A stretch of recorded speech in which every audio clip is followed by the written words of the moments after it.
مزارات اولیاء برگاس کہاں ہوتی ہے؟ آپ کی بارگاہ میں عرض ہے کہ ہمارے گاؤں کی طرف ایک بات بڑی معروف ہے اور مشہور ہے کہ قبرستان میں جن قبروں کے اوپر گھاس اگ کے آتی ہے تو وہ یہ گمان کرتے ہیں کہ یہ جنتی ہے، اور جس پہ گھاس نہیں اگتی تو اس کا الٹ جو ہے وہ گمان کر رہے ہوتے ہیں.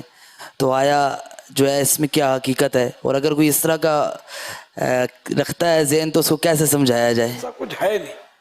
گھاس اگ گئی، چلو اچھی بات ہے. اگر مسلمان کی قبر پر اگی ہے وہ جب تک ذکر کرتی ہے، تسبیح کرتی ہے، اس کو میت کا دل بہلتا ہے، اس سے تو فائدے والی ہے. اب غیر مسلم کی قبر پر اگ گئی، اس کو کیا فائدہ ملے گا؟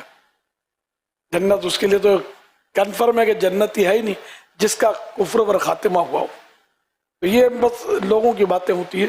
گھاس اگ گئی تو گھاس تو لوگ پودے لگاتے ہی نا، خود بخود اگ گئی تب بھی ایسا کوئی نہیں ہے کہ اس کے جنتی کی گارنٹی ہو گئی. اور نہیں اگی تو اس کا مطلب جنتی نہیں ہے، ایسا بھی نہیں ہے. بزرگان دین کے مزارات جس طرح بناتے ہیں، اوپر چادر اڑاتے ہیں، چادر چڑھاتے ہیں نا، تو اس پہ کہاں گھاس اگتی ہے؟ مزارات اولیاء پر گھاس کہاں ہوتی ہے؟ پھول ڈالے جاتے ہیں لیکن وہ خود بخود اگنے والی بات تو یہاں نہیں ہے. صلو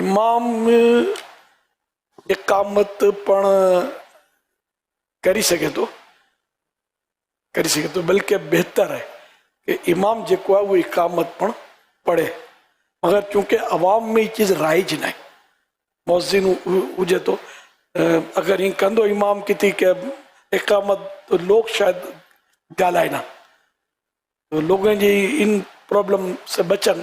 لیکن کدی تمہاں کے موقع ملے تو اگر تمہاں جی امامت جو ٹیسٹ وغیرہ کرائے نے مطلب سکھی گڑا مدینہ.